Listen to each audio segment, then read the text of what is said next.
Hello everyone, welcome to తిందాం రా.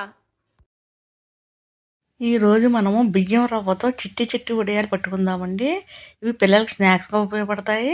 అలాగే కర్రీగా వండుకోవడానికి కూడా బాగుంటాయండి. పప్పులో కూడా చాలా బాగుంటాయి, క్రిస్పీగా టేస్టీగా వస్తాయి.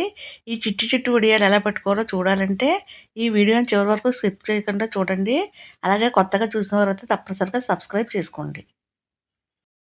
స్టవ్ పైన ఒక కుక్కర్ పెట్టుకోవాలి. దాంట్లో 4 చెంబులు నీళ్లు పోసుకోవాలి.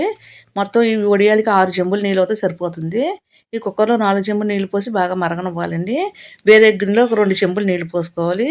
ఏ చెంబుతో అయితే నీళ్లు కొలుచుకున్నామో అదే చెంబుతో బియ్యం రవ్వ వేసుకోవాలండి.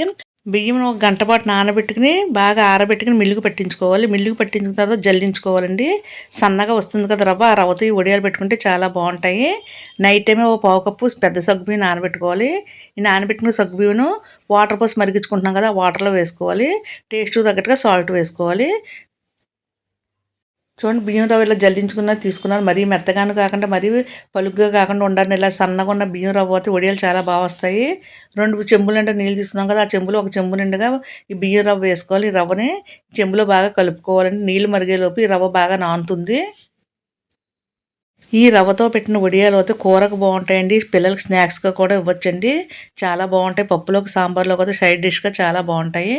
వాటర్ మరుగుతున్నప్పుడు మనం కలిపి ఉంచుకున్నాం కదండి బియ్యం రవ్వ, ఆ బియ్యం రవ్వ వాటర్తో సహా వేసుకోవాలండి. వేసిన వెంటనే బాగా కలుపుకోవాలండి. స్టవ్ మీడియం ఫ్లేమ్లో పెట్టి ఉడికించుకోవాలి.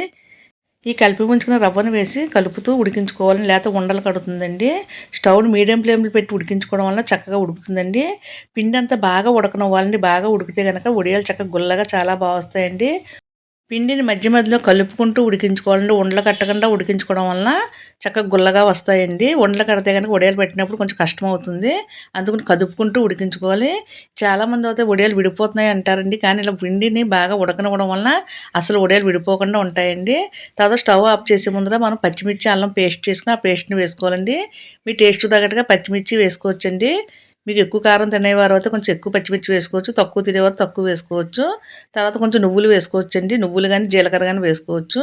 పిండి అంతా బాగా చల్లారనివ్వాలండి. చల్లారిన తర్వాత ఒక మంచం పైన ఒక కవర్ వేసి ఆ కవర్ పైన చిట్టి చిట్టి వడియాల్లా పెట్టుకోవాలండి.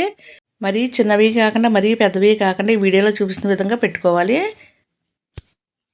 ఈ వడియాలు పెట్టేటప్పుడు అయితే చాలామంది బియ్యం పిండితో పెడతారండి. బియ్యం పిండితో పెడితే కనుక కొంచెం నూనె లాగినట్టుగా ఉంటుంది.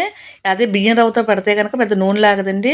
ఉట్టినోటితో తిన్నా కూడా చాలా బాగుంటాయండి. పిల్లలు అయితే చాలా ఇష్టంగా తింటారు. మళ్ళీ పువ్వులా ఉంటాయండి ఏగిన తర్వాత. మొత్తం అన్నీ ఇలా వడియాలు పెట్టిన తర్వాత ఈ ఎండలో 2-3 రోజుల పాటు బాగా ఆరనివ్వాలి. ఇలా ఆరినవి స్టోర్ చేసుకుంటే సంవత్సరం పైన నిల్వ కూడా ఉంటాయి.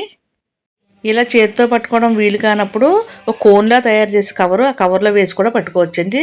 మీకు ఎలా వీలుంటే అలా పట్టుకోవాలండి. పిండి అంతా మొత్తం ఇలా పెట్టేసుకోవాలండి. 2-3 రోజులు బాగా ఎండితే కనుక సంవత్సరం పైన నిల్వ ఉంటాయండి. పిల్లలు చాలా ఇష్టంగా తింటారండి. కూర వండుకుంటే కనుక చాలా బాగుంటుంది.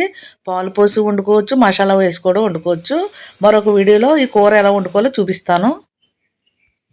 మేడ పైన చక్కగా మంచం పైన ఒక కవర్ వేసుకుని నీడలో పెట్టుకుని తర్వాత ఎండలో లాక్కోవచ్చు. అప్పుడైతే ఎండ దెబ్బ తగలదండి మనకు. తర్వాత స్టవ్ పైన ఒక కడాయి పెట్టుకుని నూనె వేసుకోవాలి. నూనె కొంచెం వేడెక్కిన తర్వాత బాగా ఎండబెట్టుకున్న వడియాలు వేసి వేయించుకోవాలండి. అంతే క్రిస్పీగా టేస్టీగా మల్లెపూలా వేగుతాయండి వడియాలు. చూడండి ఎంత బాగున్నాయో, క్రిస్పీగా టేస్టీగా కూడా వచ్చాయి, గుల్లగా కూడా ఉన్నాయి. బియ్యం పిండితో పెట్టుకోవచ్చు, లేదా బియ్యం రవ్వతో పట్టుకోవచ్చు. బియ్యం రవ్వతో పట్టుకుంటే కనుక నూనె ఎక్కువ పీల్చవండి. మీరు కూడా ఈ సమ్మర్లో బియ్యం రవ్వతో ఇలా చిట్టి చిట్టి వడియాలు పెట్టుకోండి. సంవత్సరం పైన నిల్వ ఉంటాయి.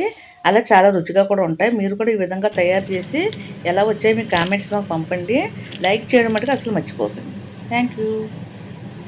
మా వీడియోస్ని మీరు తప్పనిసరిగా లైక్ చేయండి, షేర్ చేయండి, సబ్స్క్రైబ్ చేయండి, పక్కన బెల్ ఐకాన్ క్లిక్ చేయండి.